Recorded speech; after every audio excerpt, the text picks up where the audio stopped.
Monsieur le secrétaire général Seydina Aboubakr Sadikh Ndiaye, secrétaire général du ministère de l'Industrie et du Commerce.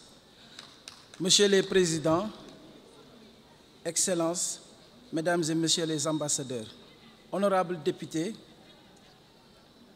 Mesdames et Messieurs les directeurs d'agences gouvernementales, Monsieur Abdoulaye Sow, président de la Chambre de commerce, d'industrie et d'agriculture de Dakar, Monsieur Serigne Mboup, président de l'Union nationale des chambres de commerce, d'industrie et d'agriculture du Sénégal. Distinguées personnalités, Mesdames et Messieurs, c'est un immense honneur pour moi de prendre la parole aujourd'hui en tant que secrétaire général de l'Association des commerçants et industriels du Sénégal, ACIS, à l'occasion de l'ouverture de la deuxième édition du Forum sur le commerce et l'industrie au Sénégal. Cet événement rassemble les acteurs clés du secteur public et privé unis pour échanger sur des enjeux fondamentaux pour notre avenir économique. Je voudrais commencer par exprimer ma sincère gratitude à Monsieur le secrétaire général pour sa présence et son engagement inébranlable au sein du ministère de l'Industrie et du Commerce. Votre leadership est crucial pour mener à bien les réformes indispensables à l'industrialisation et à la régulation du commerce au Sénégal. Vous êtes sans aucun doute un acteur essentiel dans l'édification d'une économie plus compétitive, inclusive et solide. Je remercie également chaleureusement M. Abdoulaye Sow, président de la Chambre de commerce, d'industrie et d'agriculture de Dakar, ainsi que M. Serigne Mboup, président de l'Union nationale des chambres de commerce, d'industrie et d'agriculture du Sénégal. Leur dévouement à soutenir les entreprises sénégalaises et à créer un environnement favorable aux affaires est primordial pour la réussite de notre économie. Le thème de cette deuxième édition du Forum « Industrialisation, fiscalité et régulation commerciale au Sénégal » vers un modèle économique endogène est particulièrement pertinent en cette période charnière du développement économique du Sénégal. Ce forum intervient à un moment où notre pays doit redoubler d'efforts pour impulser une transformation durable et inclusive. L'industrialisation est sans aucun doute l'épine dorsale de notre croissance. Elle représente la clé pour diversifier notre économie, renforcer notre compétitivité et offrir des emplois durables dans des secteurs à forte valeur ajoutée. Le Sénégal doit transformer ses ressources locales en produits finis, en valorisant nos matières premières et en créant des emplois qui profitent directement à nos populations. Cela dit, pour que cette industrialisation prenne racine et s'épanouisse, elle doit s'appuyer sur un cadre réglementaire solide et une fiscalité adaptée. La réalité de notre économie marquée par la prépondérance du secteur informel nécessite des solutions novatrices pour sa formalisation progressive. En effet, bien que ce secteur soit une bouée de sauvetage pour de nombreux Sénégalais, il demeure largement sous-exploité en termes de contribution à la fiscalité nationale. Il est donc crucial de mettre en place des dispositifs incitatifs qui permettront une transition vers l'économie formelle tout en offrant aux entreprises existantes un environnement plus sécurisé, favorable à leur développement.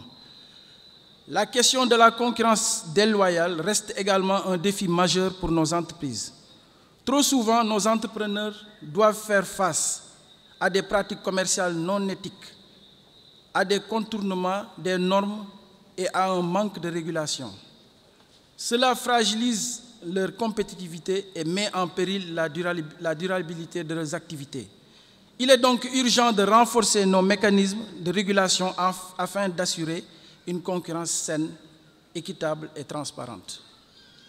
Des régulations adaptées aux réalités du marché et un soutien renforcé à nos entreprises sont essentiels pour leur permettre de se développer dans un environnement mondial de plus en plus complexe.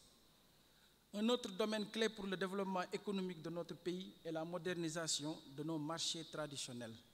Ces lieux de commerce, véritable cœur battant de l'économie locale, jouent un rôle fondamental dans l'approvisionnement des populations. Pourtant, ils souffrent de conditions d'infrastructures dégradées et de méthodes commerciales peu efficaces. Il est impératif de lancer des initiatives pour moderniser ces marchés en investissant dans des infrastructures modernes, en améliorant l'aménagement de l'espace et en facilitant l'accès aux services financiers. Une telle modernisation renforcerait la compétitivité de nos marchés tout en permettant de mieux intégrer le secteur informel dans l'économie formelle avec un impact positif sur la productivité et la résilience de nos économies. Enfin, les chambres consulaires jouent un rôle stratégique dans la mise en œuvre de la vision Sénégal 2050. En tant qu'institutions de proximité, elles sont des catalyseurs indispensables pour accompagner les entreprises dans leur transformation et leurs innovations. Leurs expertises doivent être mises à profit dans la définition des politiques économiques, notamment en matière d'industrialisation, de formation professionnelle et d'infrastructure. Elles facilitent également les relations entre les autorités publiques et le secteur privé, créant ainsi un cadre propice à une régulation efficace du marché. Il est essentiel que les chambres consulaires soient pleinement impliquées dans la prise de décision stratégique afin de garantir la compétitivité de nos entreprises, qu'elles soient petites ou grandes, et de contribuer à bâtir une économie plus solidaire et endogène, en ligne avec les ambitions de la vision Sénégal 2050. Le modèle économique que nous devons construire doit puiser sa force dans nos propres ressources, savoir-faire et talent. Nous devons encourager l'innovation locale, soutenir l'entrepreneuriat sénégalais et renforcer la compétitivité de nos entreprises. Ce modèle doit favoriser une croissance inclusive capable de répondre aux besoins de notre population tout en respectant nos valeurs culturelles et sociales. Il est grand temps que nous agissions ensemble pour construire un modèle économique résilient fondé sur l'industrie, une régulation stricte et une fiscalité adaptée afin de faire face aux défis de notre époque et de garantir un avenir prospère pour notre pays. Chers participants, ce forum est un lieu d'échange fructueux et de partage d'idées. Je vous invite à participer activement, à débattre des défis qui se présentent à nous et à proposer des solutions concrètes pour un avenir plus prospère et solidaire pour notre nation. Je remercie chaleureusement toutes les personnes qui ont contribué à l'organisation de cet événement et j'adresse un salut particulier à nos partenaires sans lesquels ce forum n'aurait pu voir le jour. Je vous souhaite à tous des échanges enrichissants et une participation active tout au long de ces journées. Je vous remercie de votre attention.